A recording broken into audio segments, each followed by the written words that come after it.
नमस्कार, मैं प्रद्युमन जोशीला आज के इस वीडियो में आपको बताने जा रहा हूं उस सवाल का जवाब जो हरियाणा प्रदेश की राजनीति में थोड़ी सी भी कोई दिलचस्पी लेता है उन सब के दिमाग में जरूर आ रहा है।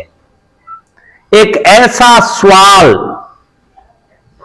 जिस पर पिछले 4-5 महीने से लगातार चर्चा चल रही है। कभी किसी नेता का नाम आगे चल पड़ता है, कभी किसी नेता का नाम पीछे आ जाता है, कभी कोई घटनाक्रम भी घट जाता है और एक ऐसा घटनाक्रम भी इस दौरान घटा जिसके बाद जिनका नाम सबसे ऊपर था उनका नाम कटना निश्चित लग रहा था। लेकिन फिर कहानी में ट्विस्ट आया और फिर हालात बदल गई। अब कौन बन सकता है भारतीय जनता पार्टी का नया प्रदेश अध्यक्ष? यह सबसे बड़ा सवाल है और इस सवाल का जवाब मैं इस वीडियो में आपको बताऊंगा। मैं आपको बताऊंगा कि कौन वो नेता है जिस पर भारतीय जनता पार्टी खेलेगी दांव और जिसको बनाएगी अपनी पार्टी का नया कप्तान। आप लगातार हमारे साथ बने रहें।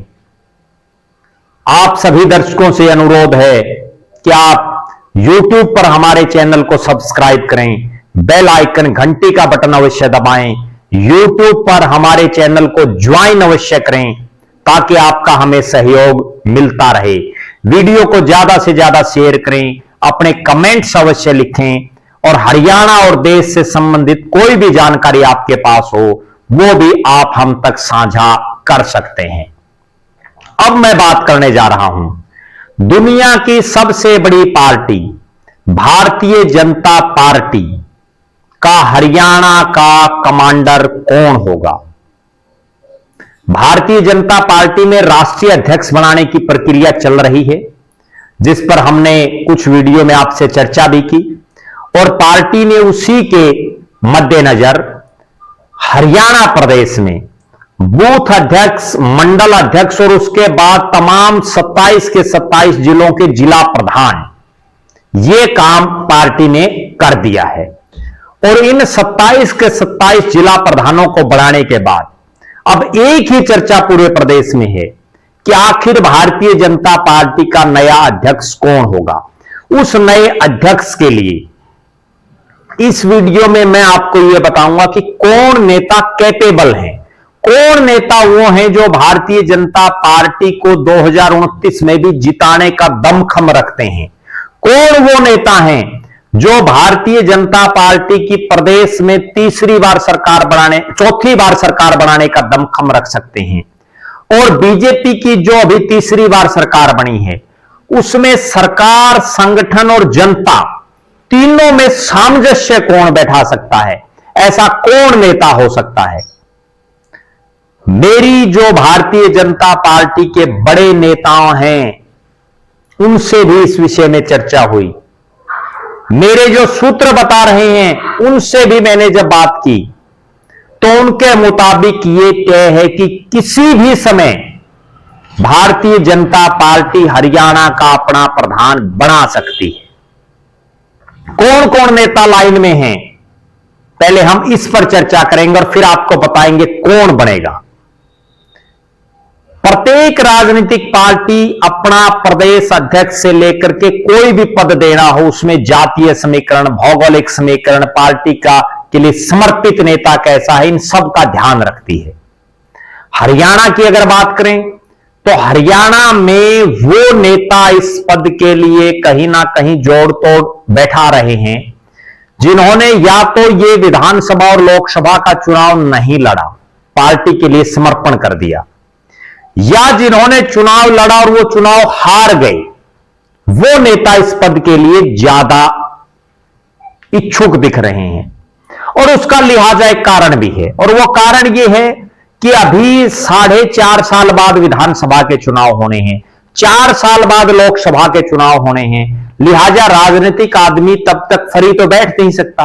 और प्रदेश अध्यक्ष एक ऐसा पद है जो पार्टी संगठन में सबसे सर्वोपरि है प्रदेश में। तो उस लिहाज से मेरा यह मानना है कि अब वो समय आ गया है कि पार्टी एक बार फिर से किसी समर्पित नेता को इस पद पर बैठाएगी। एक तो ये बिल्कुल क्लियर कट है। दूसरी चीज ये भी बिल्कुल क्लियर है कि भारतीय जनता पार्टी यहां पंजाब में जैसे कांग्रेस से आए हुए सुनील जाखड़ को प्रदेश अध्यक्ष बना दिया, ऐसा कोई एक्सपेरिमेंट हरियाणा में नहीं करेगी, जिससे सीधा सीधा यह है कि कुलदीप बिश्नोई सरीखे नेताओं का पत्ता कट गया है, वो कहीं लाइन में भी नहीं है। यहां पार्टी जैसा पिछले कई सालों से करती आ रही है, चाहे वो पंडित मोहनलाल बड़ोली हो, चाहे ओम प्रकाश धनखड़ हो, चाहे सुभाष बराला हो, चाहे रामविलास शर्मा हो, चाहे आत्म प्रकाश मनचंदा हो, चाहे कृष्ण पाल गुर्जर हो, चाहे रतनलाल कटारिया हो, चाहे रमेश जोशी हो, जितने भी प्रदेश अध्यक्ष रहे मैंने जिनके नाम आपको गिना दिए, उन सब की तरह एक बार फिर से पार्टी समर्पित नेता को, जो पार्टी के प्रति पूरे समर्पित हैं, जो पुराने हैं पार्टी में, जो संघर्ष के दिनों में रहे हैं, उसको ही कमान सौंपने जा रही है। बड़े बड़े जिन नामों का जिक्र चल रहा है उनमें आप यह मान के चलिए कि कुलदीप बिश्नोई का कहीं रेस में कोई नाम नहीं है, बिल्कुल काटा है। उसके बाद कैप्टन अभिमन्यु एक बड़ा चेहरा है, नारनौल से लगातार चुनाव हार चुके हैं, राष्ट्रीय प्रवक्ता तक पार्टी के रहे हैं, इस रेस में हैं। ओम प्रकाश धनखड़ पार्टी के वर्तमान में राष्ट्रीय सचिव हैं, पूर्व में प्रदेश के अध्यक्ष भी रहे हैं और मंत्री भी रहे सरकार में, वो भी इस रेस में हैं। सुभाष बराला पार्टी के राज्यसभा के सांसद हैं, पूर्व में प्रदेश के अध्यक्ष भी रहे, टोहाना से विधायक भी रहे हैं, वो भी इस रेस में हैं। एक ऐसा नेता भी इसमें दिखाई दे रहा है जो कभी विधायक और सांसद नहीं बना। इन जो तीन नेताओं के मैंने आपको नाम लिए हैं, तीन में से दो मंत्री बन चुके हैं, एक वर्तमान में राज्यसभा सांसद है, और वो नेता है सुरेंद्र पुनिया, जो फिलहाल पार्टी में महामंत्री, प्रदेश के महामंत्री के तौर पर काम कर रहे हैं।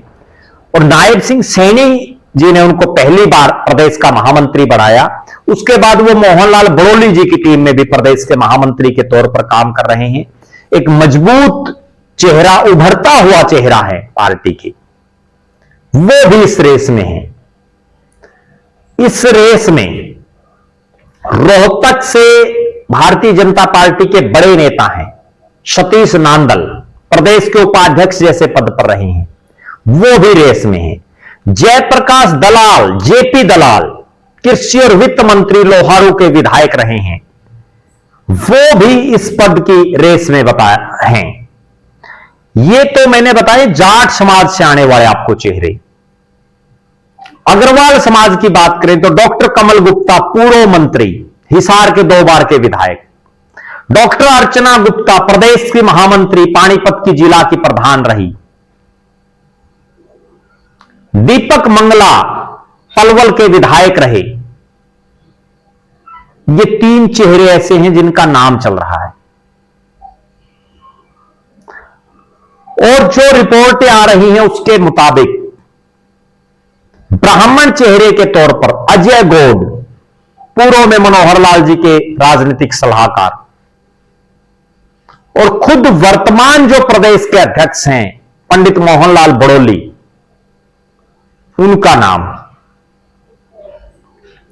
इसके बाद अगर हम बात करें,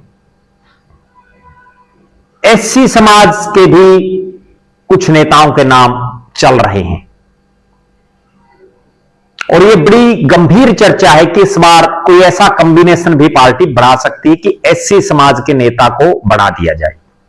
सुनीता दुग्गल, पूर्व सांसद, उनका नाम बड़ी तेजी से चल रहा है। कृष्ण बेदी प्रदेश की सरकार में मंत्री हैं, वाल्मीकि समाज से आते हैं, उनका नाम इस सूची में है। लेकिन इन तमाम चेहरों के होने के बावजूद कुछ नेता ऐसे भी हैं जो ज्यादा लाइमलाइट में नहीं है लेकिन उनका नाम है, उनमें नाम आता है संजय भाटिया, जो करनाल के पूर्व सांसद हैं। इस बार उनकी टिकट भी काट दी गई थी। संजय भाटिया का नाम है, पंजाबी समाज से आते हैं।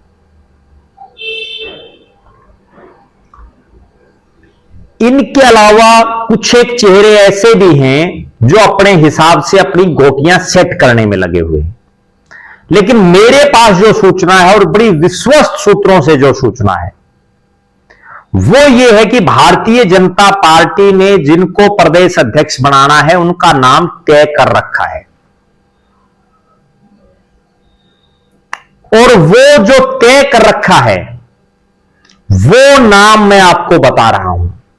अगर सब कुछ ठीक रहा तो उनकी घोषणा कभी भी हो सकती है,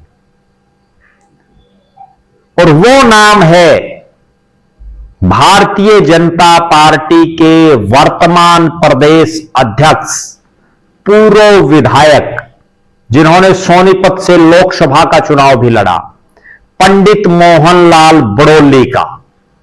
पंडित मोहनलाल बड़ौली को एक बार फिर से भारतीय जनता पार्टी अपना कप्तान बनाने जा रही है। ये इतर बात है कि राजनीति संभावनाओं का खेल है, कभी भी कुछ भी हो सकता है, लेकिन आज की जो हालात है उसके मुताबिक पंडित मोहनलाल बड़ौली का नाम पार्टी ने बिल्कुल तय कर दिया है, सिर्फ घोषणा बाकी है। अब मैं आपको बताता हूं, पंडित मोहनलाल बड़ौली एक बहुत ही सामान्य और साधारण परिवार से आते हैं। कोई राजनीति उनको विरासत में नहीं मिली।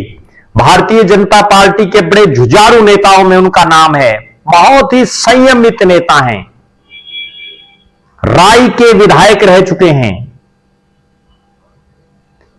पार्टी के प्रदेश के महामंत्री रह चुके हैं, जिला के प्रधान रह चुके हैं, वर्तमान में प्रदेश के अध्यक्ष हैं, और लोकसभा के चुनाव में पार्टी ने उनको 2 बार के उस समय के मौजूदा सांसद रमेश कौशिक की टिकट काट करके उनको लोकसभा का चुनाव लड़ाया।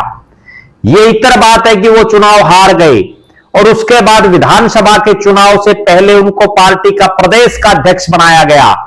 प्रदेश अध्यक्ष बनने के बाद उन्होंने बहुत बड़ा त्याग पार्टी के लिए किया, और सिटिंग विधायक होते हुए उन्होंने चुनाव नहीं लड़ा, पार्टी को जिताने के लिए महती भूमिका निभाई।